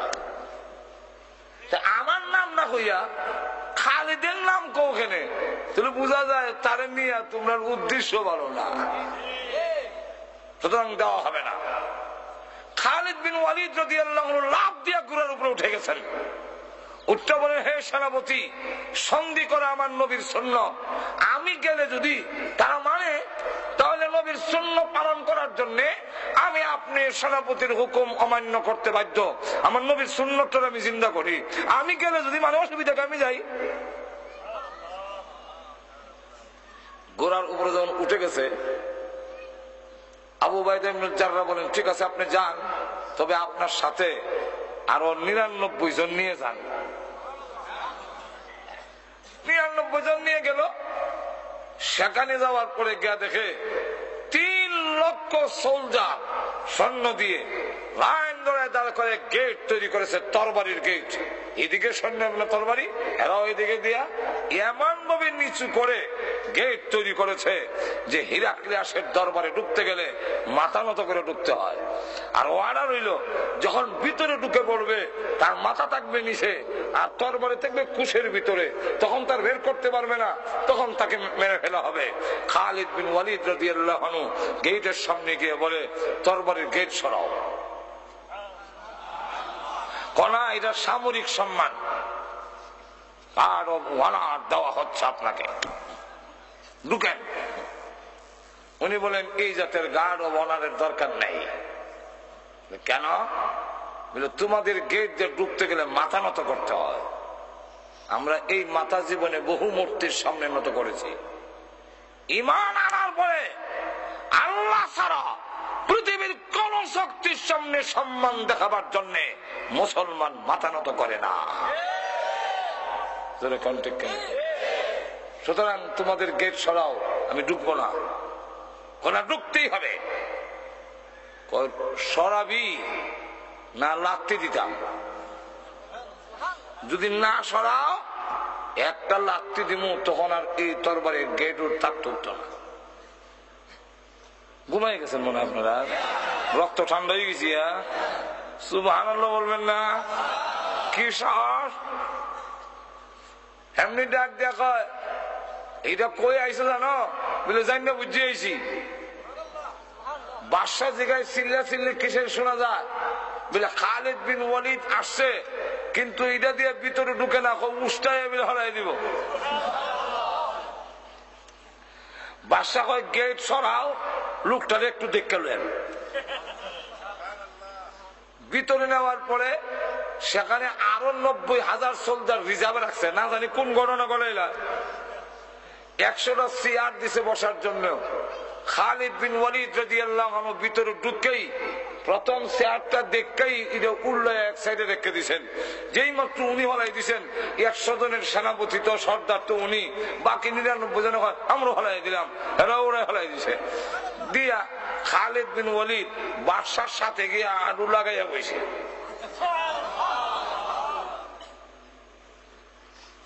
আর বাকিরা গোল বেট দিয়ে বসে, যেমন বোঝা যায় আরবি নুন বানাইছে, নুন। আর নক্তা হইল খালেদ, নুনের নক্তা।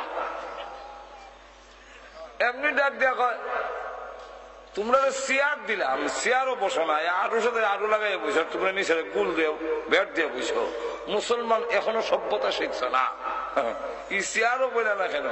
বলে চেয়ারও না বসার কারণ হইল আমাদের রসুল বলেছেন পুরুষের জন্য স্বর্ণ ব্যবহার করা হারাম। তোমার চেয়ারের ভাইয়ার মধ্যে স্বর্ণ লাগাই, এর লেগে এই চেয়ার আমরা বসিও নাই, দেখতেও চাই না, হালাই দিছি উল্টাই। তো আরো সাথে আরো লাগাই বসো কেন? বলে এটা পরে কইম, আগে কও আনছো কেন? চুক্তি করবার লেগে আনছো নি? বুঝলে হ, তুই কও চুক্তি প্রথম নম্বর শর্ত লা ইলাহা ইল্লাল্লাহু মুহাম্মাদুর রাসূলুল্লাহ। এই কালিমা করে নাও, তুমি আর আমি মুসলমান ভাই ভাই, আর কোন ঝগড়া ফাসাদ নাই। কই কথা কইলে তো তোমরা দল হয়ে গেলাম কি? খালিদ বিন ওয়ালিদ বলেন, হ্যাঁ, স্বজ্ঞানে স্ব ইচ্ছায় যদি কেউ মুসলমান না হয়, ইসলামের পক্ষ থেকে মুসলমানের পক্ষ থেকে কোন চাপাচাপির বিধান নাই। জোর করে তোমার মুসলমান বানানো হবে না, স্ব ইচ্ছায় স্বজ্ঞানে হইতে হবে। এখন যখন তুমি মানতে রাজি না, তো ঠিক আছে, আল্লাহর জমিনে থাকতে হইলে আল্লাহ ওয়ালারে ট্যাক্স দিয়ে থাকতে হবে। জমিন আল্লাহর, আসমান আল্লাহর, আলু বাতাস আল্লাহর। সুতরাং এখানে আল্লাহ ওয়ালারে ট্যাক্স দিয়ে থাকতে হইব। হও ট্যাক্স দিবানি। এটা তো অপমানের কথা, অপমান না, এটা মানতাম না। এমনি খালিদ বিন ওয়ালিদ কুশের ভিতর থেকে টান দিয়া তরবারিটা বাইর করিয়া বাদশার খল্লার উপর দিয়ে একটা বুর্তি দিছে, দিয়া কয় তাহলে 3 নম্বর ফায়সালা ইটা হইল। সেমনি খালি একটা গুড়ানি দিছে, একটা সিবা মারছে। আমি শুনতে তো খালিদ বিন ওয়ালিদ একটা সাদা তরবারি বের করে, কিন্তু সারা আকাশে খালি তরবারি দেখা যায়। নিচের দিকে হওয়ার সময় মনে হয় যে 60,000 হরতাছে, এর লোকে ফেলে সিবা মারছে। কিন্তু এরপরও একটা বাদশা তো একটু সাহস রাখন লাগে, অহংকার দেওয়া হয়, এ খারাপ, কোথায় তুমি দৃষ্টতা দেখাও? তুমি কি অনুমান করতে পারোনি 3 লক্ষ সোলজার দেখে এসেছ, রিজার্ভে রাখছি 90,000, এখন হুকুম দিলে তোমাকে 3,90,000 টুকরা করে ফেলবে। আন্দাজ না, এরা কি ইয়ার মুখের ময়দান, এরা হিরাক্লিয়াসের রাজ দরবার।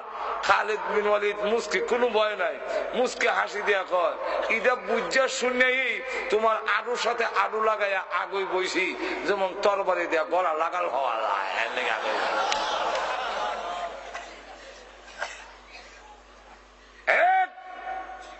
বাদশা শোনো, তোমার জবান থেকে যদি অর্ডার বের হয়ে যায় খালিদকে হত্যা করার জন্য, আমার যদি হায়াত না থাকে হয়তো 3,90,000 টুকরা হতেও পারি, কিন্তু শুনে রাখো অর্ডারটা বের হওয়ার সাথে সাথে খালেদের তরবারি যখন গর্জে উঠবে তখন তোমার দেহের থেকে মাথাকে বিচ্ছিন্ন করে দেওয়া হবে। আর আমি তোর লাশ দেখে শহীদ হবো, খালেদের লাশ তোর কপালে নাই দেখাস। এমনি হয় তোমরা যেমনি হয় এমনি আছে।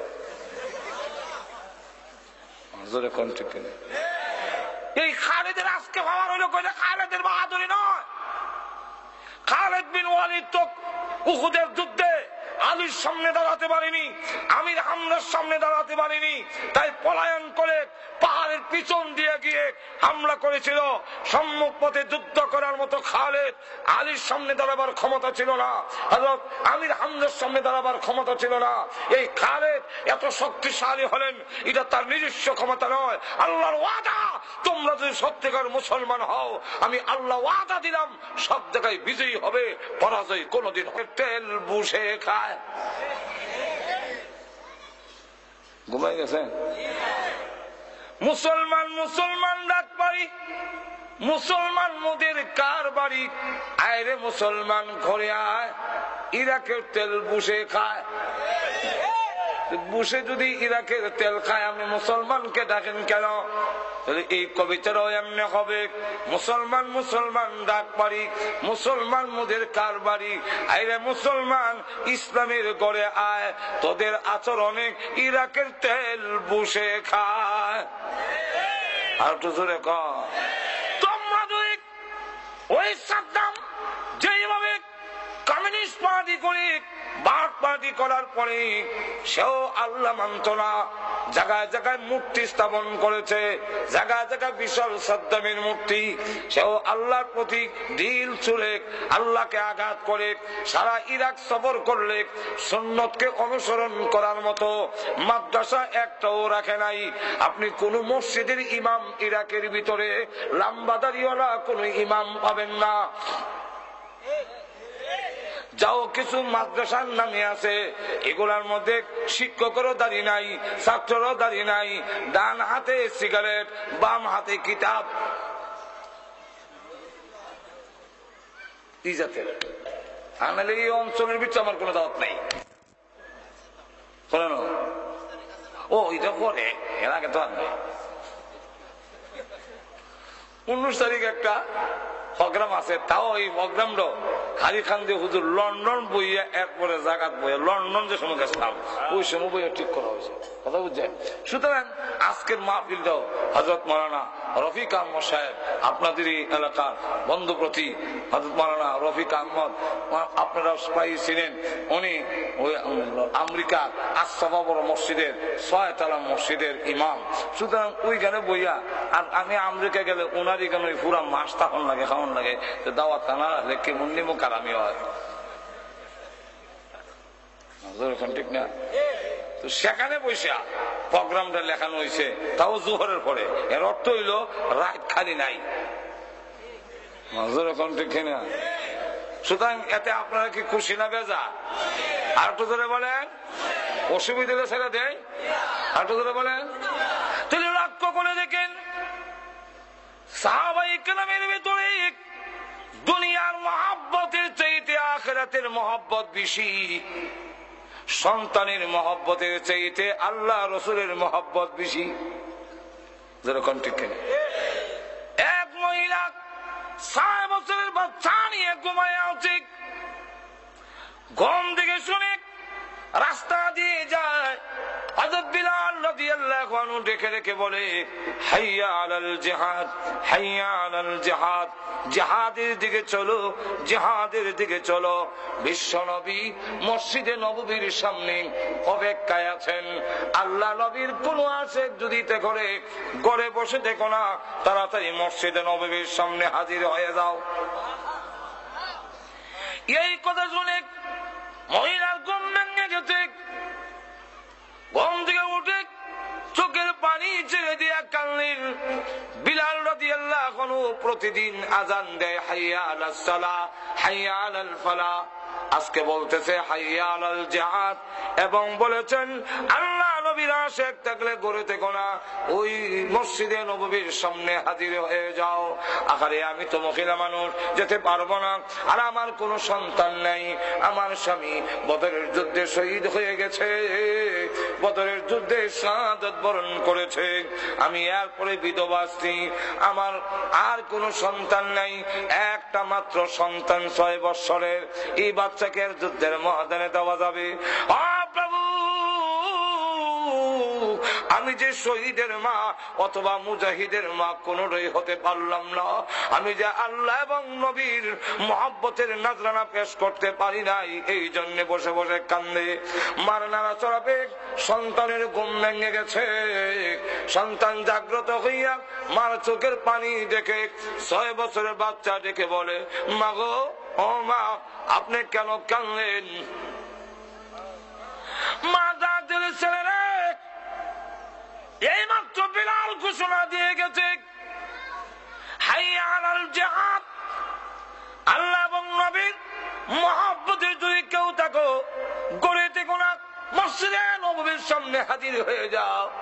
সন্তান রে, তোর আব্বা বদরের যুদ্ধে শহীদ হয়ে গেছে, আমি বিধবা স্ত্রী, তুই ছাড়া আমার আর কোন সন্তান নেই। আমি আল্লাহ এবং তার নবীর মহব্বতের কোন নাজরানা পেশ করতে পারলাম না। মুজাহিদের মাও না, শহীদের মা তো নাই, হতে পারলাম না। এই জন্য রে কান্দি। আমি যে নবীর আশেক, আমি যে আল্লাহর আশেক, তার তো কোনো প্রমাণ দিতে পারিনি। 6 বছরের বাচ্চা ডাক দিলে, মা আর কি করব, চলেন আমাকে নিয়ে। ওয়াদা দিলাম, আপনাকে শহীদের মা অথবা মুজাহিদের মা না বানাইয়া আল্লাহর কসম গো মা, আর আমি বাড়িতে কোনোদিন ফিরে আসব না। 6 বছরের বাচ্চাকে মা জিজ্ঞাসা করেন, যাবি তুই? যাব। চল। মসজিদে নববীর সামনে লাইন ধরেছে যুদ্ধে যাওয়ার জন্য। মহিলা গিয়া লাইনে দাঁড়ায় গেছে 6 বছরের বাচ্চার আঙ্গুল ধরে। সাহাবী যখন যাচাই বাছাই করার জন্য আসছেন, জিজ্ঞাসা করেন, মহিলা গো, এই 6 বছরের বাচ্চা নিয়ে আপনি দাঁড়াইছেন কেন? মহিলা তো নেওয়া হবে না, 6 বছরের বাচ্চাও নেওয়া হবে না, কেন দাঁড়াইলেন?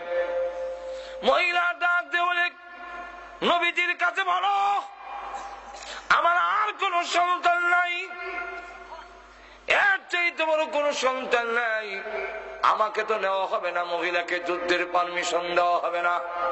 এই বাচ্চা নিয়ে আসলাম, নবীজি যেন আমার বাচ্চাকে গ্রহণ করে কোনো একটা কাজে লাগাইয়া দেয়। নবীজির কাছে আমার কথাটা পৌঁছান। আল্লাহ নবীর কাছে যখন বললেন, ওগো নবীজি, একজন মহিলা 6 বছরের বাচ্চা নিয়ে দাঁড়িয়ে গেছে। আল্লাহ নবী মহিলাকে ডাকলেন, ও মা, এই বাচ্চা নিয়ে কেন লাইনে দাঁড়িয়েছেন? মহিলা ডাক দেন, ইয়া রাসূলুল্লাহ, এর চাইতে বড় বাচ্চা যে আমার নাই, নিয়ে যান, আপনার খেদমতে লাগাইয়া দিয়েন। আল্লাহ নবী বলেন, মা গো, 6 বছরের বাচ্চা কি কাজে লাগবে? 6 বছরের বাচ্চা কি কাজে লাগাবো? মহিলা তখন ডেকে বলে, ওগো নবীজি, যুদ্ধের ময়দানে কাফেররা যখন তীর মারবে, ডাল দিয়া তো প্রতিহত করতে হয়, ডালের অভাব পড়তে পারে।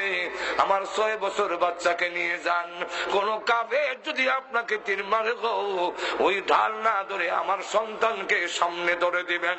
সন্তানের কলিজায় তীরের আঘাত লাগতে পারে, আল্লাহর কসম বিশ্ব নবীর গায়ে আঘাত লাগতে পারে না। নবীজি জানতে না, নিয়ে যাও এই বাচ্চাকে, অদূর ভবিষ্যতে কোনো কাজে লাগবে, হয়তো আরো যদি কোনো যুদ্ধ হয় গো, তোমার এই সন্তান ভবিষ্যতে কাজে লাগবে। মহিলা তখন ব্যর্থ হইয়া ছেলের দিকে লক্ষ্য করে বলে, ছেলে রে, চল যাই, রসুল যদি না নেন পারলাম না রে, মুজাহিদের মাও হলাম না, শহীদের মাও হতে পারলাম না, চল বাড়িতে যাই। বাচ্চা ডাক দিয়ে বলে, মা, আমি না ওয়াদা দিয়েছি আপনাকে শহীদের মা অথবা মুজাহিদের মা মানাইয়া বাড়িতে যাব না, আমি বিশ্ব নবীকে প্রশ্ন করতে চাই। আরে এত বড় দুঃসাহস, তুই বিশ্ব নবীকে কি প্রশ্ন করবি? বলে, হ্যাঁ, আমি নবীকে প্রশ্ন করব।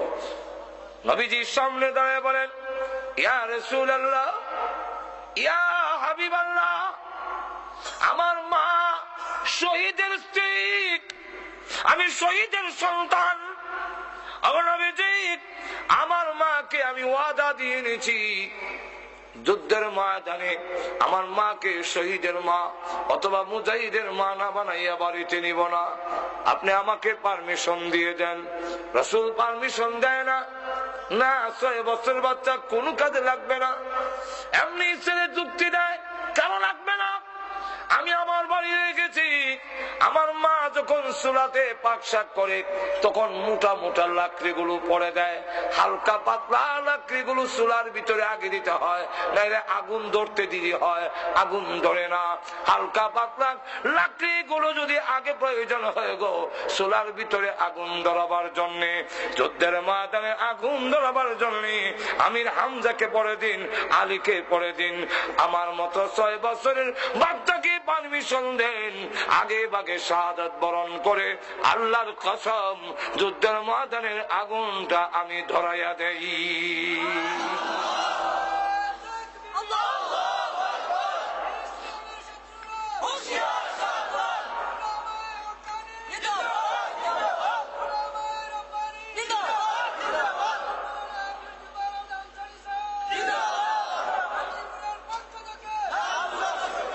লক্ষ্য করে দেখেন, যে মাত্র এই কথা বলেছে নবী এবং সাহাবায়ে কেরাম চোখ বড় করে ফেলেছেন। এই 6 বছরের বাচ্চার জবান দিয়ে এমন কথা করতে বের হলো, এমনি দেখে জিবরাইল হাজির হয়ে গেছেন। নবীজি ডাক দিয়ে বলেন, নবীজি শুধু আপনি তালিকা করেছেন মুজাহিদের, তা না, মহান আল্লাহ নিজেও তালিকা করেছেন। এই বাচ্চার মাকে জানাইয়া দেন, আল্লাহ যেই তালিকা করেছেন এই বাচ্চার মার নামটাও আল্লাহ রেজিস্ট্রি করে ফেলেছে। লক্ষ্য করে দেখেন, সাহাবায়ে কেরামের অন্তরে দুনিয়ার মহব্বত না, মহব্বত আল্লাহ এবং তার রসুলের। জোরে কোন ঠিক কিনা? আল্লাহ রসুল বলেন আখিরি জামানা যখন নাকি মুসলমান লাঞ্ছিত হুমানিত কেন হবে, তাদের ভিতরে দুনিয়ার মহব্বত এসে যাবে। এক হাদিসের মধ্যে আসছে, ইবনে হাজার আসকালানির থেকে বর্ণিত, ওইখানে উল্লেখ করেছেন, রসুল বলেন সায়াকুনু ফি উম্মতি, আল্লাহ রসুল বলেন আমার উম্মতের মধ্যে আখিরি জামানা এমন একটি অবস্থা হবে, 5টা জিনিসকে ভুলে যাবে আর 5টাকে মহব্বত করবে। 5টাকে যারা ভুলে যাবে 5টাকে মহব্বত করবে। যারাকে মহব্বত করার কথা নয় সেটাকে মহব্বত করবে, যেটা ভুলার কথা নয় সেটা যখন ভুলে যাবে, আমি রসুল তাদের সাথে নাই, তারাও আমার সাথে না। বলবো না? অসুবিধা হইতেছে আপনাদের? কি কি রসুল বলেন, ইউহিব্বুনাদ দুনিয়া ওয়া ইয়ানসাউনাল উকবা। প্রথম বলছেন ইউহিব্বুনা খামসান ওয়া ইয়ানসাউনা খামসা, 5টাকে মহব্বত করবে 5টাকে ভুলে যাবে। উল্টা হয়ে যাবে, উল্টা। প্রথম নম্বরটা হলো ইউহিব্বুনাদ দুনিয়া ওয়া ইয়ানসাউনাল উকবা, দুনিয়াকে মহব্বত করবে, আখিরাত ভুলে যাবে। আমরা আজকে আখিরাত ভুলে গেছি, দুনিয়ার খুব মহব্বত। দুনিয়ার মহব্বত যখন এসে যাবে এই জাতি লাঞ্ছিত হবে, অপমানিত হবে। বিস্তারিত আলোচনা করার টাইম নাই। ইউহিব্বুনাদ দুনিয়া ওয়া ইয়ানসাউনাল উকবা, 1। 2 নম্বর হলো ইউহিব্বুনাদ দিয়ার ওয়া ইয়ানসাউনাল কুবুর, দুনিয়ার গড়ে পছন্দ করবে, কার গড়টা কত সুন্দর হয়। আজকে আমরা দেশে গড় নিয়ে প্রতিযোগিতা, ওই লন্ডন হিসেবে একটা গড় বানাইছে, এই লন্ডনে আরেক গড় বানাইতো এর থেকে সুন্দর। এইবার ফ্রান্স থাকে, আমারটা আরো সুন্দর। এইবার ইটালি দেখে আরো সুন্দর, আপনারটার থেকে আমি মৌলভী সাহেবের গড়। বাথরুমের মধ্যে গিয়া 5 লাখ টাকা খরচ করে নিয়েছে, বাথরুমের মধ্যে 5 লাখ টাকা, 5 লাখ টাকা বাথরুমের মধ্যে 5 লাখ টাকা খরচ করে নিছে। আর উনি আমরা গর্বের সাথে দেখায়, আমাদের দেখায়নি এক বাথরুম। হুজুর দেখেন বাথরুম বানাইছি, কিরম বাথরুম, যে সুইচটা টিপ দিবেন, ফিট তো লাগাল হওয়া যায় না, যে সুইচ টিপ দিলে একটা ব্রাশ বাড়িব, আপনার ফিটটা এমনি মরাই দেওয়া যাইব। আমি বললাম ইয়া আল্লাহ, কোন দিন জানে ওই ব্রাশ বাড়ি যাই গে, যে পায়খানা করে সুইচ টিপ দিব, হাত লাগাইতো না, এইটা মরাইয়া সাফ করে দেওয়া যাইব। এমনি আর কোনো হুজুর বাড়ি গেছে কি, বাড়ি গেছে মাজরে কোন ঠিক কিনা? তুমি লক্ষ্য করে দেখেন আমরা অবস্থা হইল, কার গড় কত সুন্দর কিন্তু কবরের কথা ভুলে গেছে। আপনাদের কন্যা গড় যেমন সুন্দর হয়েছে, সাহাবায়ে কেরামের দুনিয়ার গড়ের কথা আল্লাহ, হযরত ওমর রাদিয়াল্লাহু আনহু দুনিয়ার ভাঙ্গা গড় ভাঙ্গা, খাট ভাঙ্গা, খেতাবালিশ ফাড়াছিরা, কিন্তু আল্লাহ রসুল বলেন আমার ওমর শোনো অবস্থা কি, হ্যাঁ ওমর মেরাজের রাত্রিতে জান্নাতের ভিতরে যখন গেলাম, গিয়ে দেখি এত সুন্দর বালাখানা। আমার জিন্দেগিতে এত সুন্দর দামি পাথর আর সুন্দর কারুকার্য কোনো বালাখানা দেখিও নাই, কল্পনাও করি নাই। এরা আমার, আমি রসুলের পর্যন্ত আকর্ষণ হয়ে গেছে, আমারও লোভ লেগে গেছে। তাই আমি এক কদম দুই কদম যাই আর ঘরটারে দেখি, এত সুন্দর ঘর। ফেরেশতারা তখন ডাক দিয়া বলে, ওগো আল্লাহর নবী, এই ঘর আল্লাহ কার জন্য বানাইছেন জানেননি? রসুল বলেন, কার জন্য? ওই এক আরবির জন্য। রসুল বলেন, আনা আরবি, আমি তো আরবি। তাহলে বলো কার জন্য? আমার জন্য নি। বলে না, কার জন্য? কয় কুরাইশের জন্য। রসুল বলেন, আনা কুরাইশি, আমার জন্য নি, আমি কুরাইশি। না, তাহলে কার জন্য? ফেরেশতারা বলেন, এক যুবকের জন্য। তখন রসুল বলেন, আনা শাবাব, আমিও তো যুবক, আমিও তো বড় হই নাই, তাহলে কে আমার জন্য? না, আমি আপনার জন্য না। নবীজি ডাকতে বলেন, আরবি, কুরাইশি, স্বাভাবিক, এইভাবে কেন বলো? নামটা কেন বলো না? তোমাদের কি নাম জানা নাই কার জন্য বানাইছেন? ফেরেশতারা বলেন, নাম জানা থাকবে না কেন? মহান আল্লাহ রাব্বুল আলামিন জান্নাতের ভিতরে এলান করে দিয়েছে, জান্নাতের খাদিম খুদ্দামরা রে, ও হুরুল মাল্লা, তোমরা জেনে রাখো, এই সুন্দর বালাখানা স্পেশাল ভাবে আমি আল্লাহ তৈরি করেছি ওমর ইবনুল খাত্তাবের জন্য। তাদের দুনিয়ার বালাখানা সুন্দর নয়, কিন্তু আখিরাতের বালাখানা সুন্দর। আর আমরা লাগে গেছি গড় সুন্দর হরাত, খবর গেছি একবারে বার। তাই রাসূল বলেন, ইউহিব্বুনা দিয়ার ওয়া ইয়ানসাউনাল কুবুর। গেল দুই। তিন নম্বর হলো ইউহিব্বুনাল ইয়াল ওয়া ইয়ানসাউনাল হুর। দুনিয়ার বউ পরিজনকে মহব্বত করবে, দুনিয়ার বউরে মহব্বত করে, এমন মহব্বত বউর লেগে দাঁড়িয়ে রাখতে পারে না। আমার একজনে জিগা, ওদের দাড়ি না রাখলে কোনো গুণা নেই। আমি তো আমার জিগাই আর শরীর করে লাভ কি চাই, আমার জিগাই তো আবার শোনা ওজন। আপনার ওয়াজ শুনলে তো মাঝে মাঝে মনটা চাই দাঁড়িয়ে রেখে নিতাম, কিন্তু আমার ওয়াইফের লেগে হারি না। আমি বললাম, এটা তোমার ওয়াইফ না, এটা ফাইভ গেছি। ফাইভ কেমনে বুঝলে? করাত ফাইভে পছন্দ করে, ফাইভে তো করাত দিয়ে আনন্দ লাগে। আর তোমার বউ দাড়ি তো কত তুলার লাগান নরম, পছন্দ হয় না। আর কামাই দিলে তো এটা খুরের লাগান, করাতের লাগান দাঁত, এটা পছন্দ করে, এটা করে না কেন? তাহলে তোমার ওয়াইফ এটা ওয়াইফ না, এটা ভাইফ।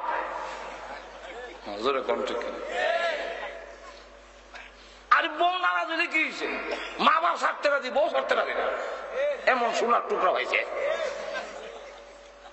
একবার মৌলিবাজার আমার দারু বইয়া গান গা হইতাম লিখি গান, ও বাপ মরলে বাপ পাওয়া যায়, মা মরলে মা পাওয়া যায়, বউ মরলে রে বউ পাওয়া যায়। আমি লিখতে কইছি, এমনি আপনারও শোনাবেন লেগে তো কইছি, আপনার ওয়াজও খামো লাগবো, আমার বলে ওয়াজে খামো লাগবো, এর লেগে এমন কিটা ওই একবার বাপ মরে গেছি তো আত্মীয় স্বজন লোকেরা কয় বাবা খাইন না, কি করবা আয়াত নাই, একদিন তো তুমি মরবা আমি মরবো, সবর হলো যাক, তোমার বাপ মরছে কি হয়েছে, আমরা তো আছি। কিছুদিন পরে মা মরে গেছি, আবার কান্দে তো মহিলা আত্মীয় স্বজন কয় খাইন না, কি করবা হায়াত নাই, তোমার মা মরছে আমরা তো একদিন মরবো, তো যাক রে বাবা তোমার মা মরলে কি হয়েছে, আমরা তো আছি। কিছুদিন পরে বউ মরে গেছি, এখন আর কেউ কয় না তোমার বউ মরছে লেগেছে, আমরা তো আছি। আস্তাগফিরুল্লাহ আস্তাগফিরুল্লাহ। ওই যে কইছে এর লেগে হে বুঝি লাইছে, বাপ মরলে বাপ পাওয়া যায়, মা মরলে মা পাওয়া যায়, বউ মরলে বউ পাওয়া যায় না। আমরা দেশের যুবকরা হালত দেখলে তো বোঝা যায় আসলে এটা যেরকম ঠিক কিনা। আরে দেখেন, বউ মরলে বউ পাওয়া যাবে, মা বাপ বিদায় হলে পৃথিবীতে মা বাপ আর ফিরে পাওয়া যাবে না। আপনি বিদায় হয়ে গেলে আমি ধৈর্য ধরে যদি তাকি গো কিয়ামতের মাঠে আপনাকে চিনতে যেন আমার অসুবিধা না হয়। সাহাবী ডাক দিয়ে বলে, গো চিনে রাখতে হবে না, তুমি যদি ধৈর্য ধরে রাখতে পারো যে আল্লাহর দ্বীনের জন্য শাহাদাত বরণ করব, ওই আল্লাহ নিজেই তোমার আর আমার পরিচয় করাইয়া দিবে। আর গড়ও গেছে না, এখান থেকে যুদ্ধের ময়দানে গিয়া শহীদ হয়ে গেছে।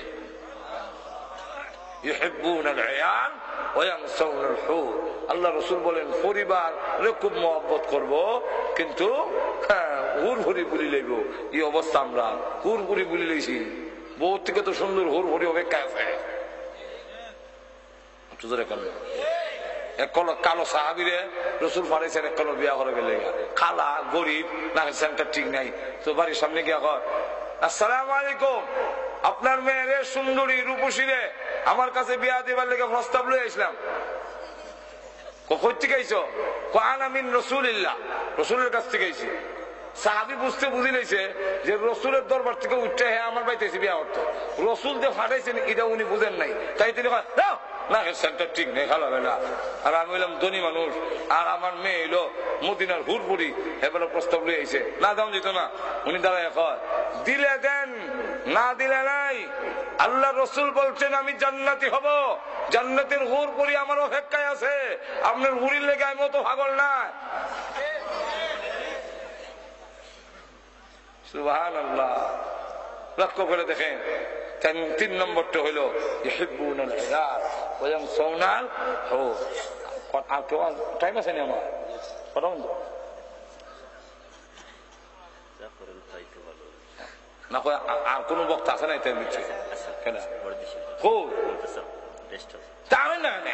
সুবহানাল্লাহ। আমি তো ডাইলেমামে দেখি কেউ আসেনি না, আমরা তো 4টা 5টা সহ্য হয়নি। বর্দশী তাড়াতাড়ি বর্দশী সবাই তাড়াতাড়ি। এখন লক্ষ্য করেন আখের মতো টাইম বেশি নাই, আমি নাই, আমি তো নাই দিকে ঠেলতেছি। এখন লক্ষ্য করে দেখেন ইউহিব্বুনাল ইয়াল ওয়া ইয়ানসাউনাল হুর, এগুলো 4 নম্বর। 5 নম্বরটা হলো ইউহিব্বুনান নাফসা ওয়া ইয়ানসাউনাল্লাহ, নিজের মহব্বত করবে। ওটা শুরু গেছি, আমার কথা শেষ হয়েছে, কথা শেষ হয়েছে তো উঠি এখানে। আমার তো আসল ঘটনা রয়েছে, আসলটা এখন ঠিক কেনা আসলটা কোনটা? রসুল বলেন যে ইউহিব্বুনাদ দুনিয়া ইউহিব্বুদ দুনিয়া, পতনের কারণ কি? কান্না সিরাজে খাইব। মুসলমানের পতনের কারণটা কি এবং আমাদের করণীয় কি? আমাদের করণীয় হইল যদি এই অবস্থার থেকে পেতে চাও, যদি মুক্তি পেতে চাও, তাহলে প্রথম নম্বর হইল দুনিয়ার মহব্বত কমাইয়া আখিরাতের মহব্বত, আল্লাহ এবং তার রসুলের মহব্বত অন্তরে ভিত করো। 2 নম্বরটা হইল কারাহিয়াতুল মউত, মউতের ভয় হইছে, মউতের ভয়। যারা নাকি লন্ডন জন্ম হইছে আর বাড়ি ঘরও নকরি দিছে, হাঞ্জি ঘুরাইবার লেগে অত দরকার নাই, খারাপ বড়া আইতো না, খারাপ বড়া বইয়ে থেকে জান বাসা না, খারাইতো না মাজুরে কন্টেক খেনা কেন লেগা হেরি কোনো বাড়ি ঘর বালা না, এখানে বাড়ি ঘর বালা। আর যারা নাকি লন্ডন থেকে বাংলাদেশের সিলেটের ঘর বাড়ি বালা, তার মন কানে কতখানে সিলেট হইতো সাহাবাই কালাম আল্লাহওয়ালারা পরকালের ঘর বালা, কতখানে খালি যাইতো জান্নাতের ঘরে। আর আমরা পরকাল বালা না, ইখানের গাড়িটা বালা, ইখানের ঘরটা বালা, তাই আমার মন ইদিকে টানে, এদিকে টানে, ধরে কন্টেক খেনা। আপনারও ধরে রয়েছে মৌতের ভয়।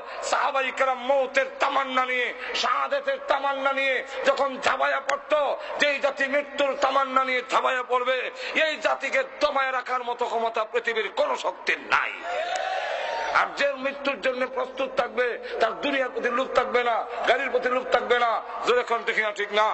4 নম্বরটা 3 নম্বরটা হইল মাহমুদ শেখুল হিন্দ মাহমুদুল হাসান দেওবন্দি রহমতুল্লাহ আলাইহি, উনি মাল্টার জেল থেকে বের হয়ে বলেছিলেন মুসলমানের পতনের যে কারণ, মুসলমানের পতনের যে কারণ 2টা সবক শিখাইছি। এর একটা সবক হইল মুসলমানের পতনের কারণ হইল মুসলমান আস্থার নিজস্ব শিক্ষা কোরআন থেকে সরে গেছে, বিজাতীয় শিক্ষার গুরুত্ব বেশি, তার কোরআনের শিক্ষার গুরুত্ব নাই।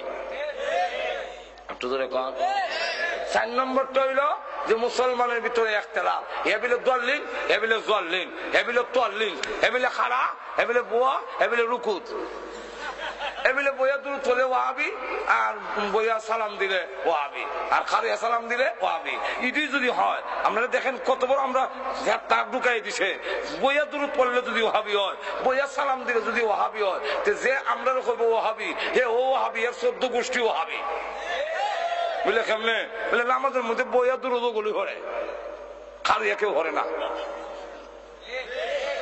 নামাজের দূর নাই, বইয়া না খারা সালাম আসেনি নাই বিলে আসসালামু আলাইকা ইউহান নবী আছে না নামাজ তাহলে এরা কয় নাই ইমাম সাহেব আসসালামু আলাইকা ইউহান নবী ওয়া রাহমাতুল্লাহ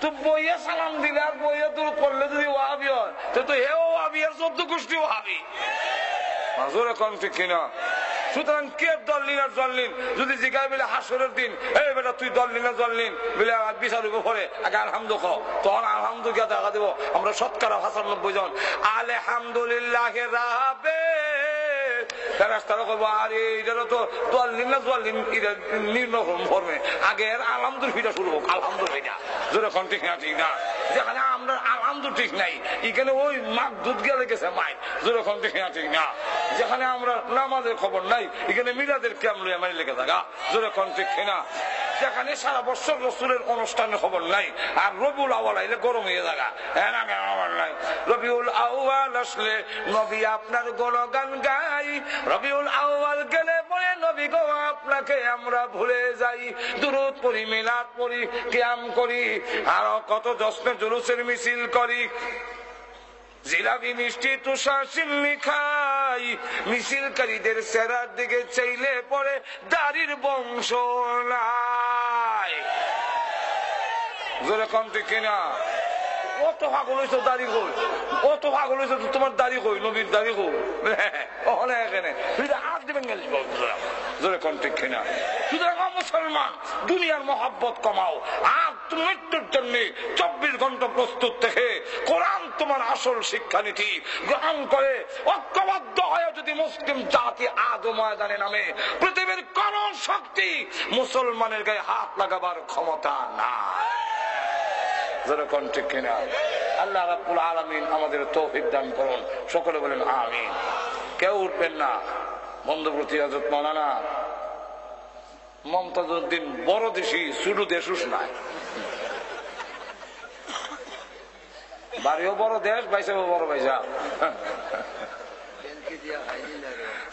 ওগল বেলকি তো এখানে দেখতে তুই বলে মাশাআল্লাহ এখন লক্ষ্য করে দেখেন মেহরবানি করে হযরত মাওলানা পরদেশী সাহেব দামাত বরকাতুহুম কত সুন্দর ওয়াজ এটা আমার তো আপনারা ওয়াজ করে বুঝেন লাগতো না উনার সম্বন্ধে তো আমার থেকে আপনারা বেশি জানেন কিন্তু এর পরেও হুজুর দোয়া করবেন আলোচনা করবেন দোয়াটা করে যান দোয়া আমি করব না দোয়া উনার না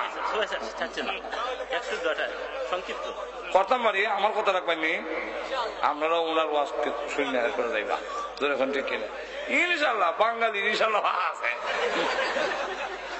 اللهم آمين ربنا ظلمنا أنفسنا وإن لم تغفر لنا وترحمنا لنكونن من الخاسرين ربنا اغفر لنا ولوالدينا رب ارحمهما كما ربياني صغيرا রব্বুল আলামিন আমাদের জিন্দেগীর গুনাহ মাফ করে দাও আল্লাহ আমাদের মধ্যে যারা বিমারি আছেন শিফা করে দাও আমাদের আওলাদ গুলোর নামাজি দিনদার বানায়া দাও আল্লাহ স্বামী স্ত্রীর মধ্যে মিল মহব্বত বাড়াইয়া দাও রব্বুল আলামিন আল্লাহ তাআলা ও প্রভু আজকের এই মাহফিলের আয়োজন যারা করেছেন শোনার জন্য যারা এসেছেন হে আল্লাহ দেশ বিদেশ থেকে যারা সাহায্য করেছেন বিশেষ করে হযরত মাওলানা রফিক আহমদ সাহেব আল্লাহ সহ আল্লাহ সকলকে আল্লাহ তুমি মাফ করে দাও সকলের মনের আশা পূরণ করে দাও সকলের জন্য জাহান্নামের আগুন হারাম করে দাও রব্বুল আলামিন আমাদের পক্ষ থেকে লাখ কোটি দুরূদ আর সালাম সোনার মদিনা পৌঁছাইয়া দাও যত মুমিন মুমিনাত কবরে ঘুমায় আছেন সকলের কবরের আযাব মাফ করে দাও বিশেষ করে আমাদের মা বাবার কবরে জান্নাতের বাগান বানাইয়া দাও ইয়া আল্লাহ এই এলাকার মাটির নিচে যত মুর্দা ঘুমায় আছেন সকলের কবরে জান্নাতের বাগান বানাইয়া দাও আয় আল্লাহ এই দেশের বড় বড় ওলি গাউস কুতুব আল্লাহ শেখ মামুর খানি আল্লাহ হুজুর ফিরি সাহেব সহ আল্লাহ রফিক আহমদ সাহেবের আব্বা সহ এদেশের যত ওলি গাউস কুতুব বুজুর্গানে দিন আলেমরা আল্লাহ মাটির নিচে ঘুমাইয়া আছেন সকলকে জান্নাতের সু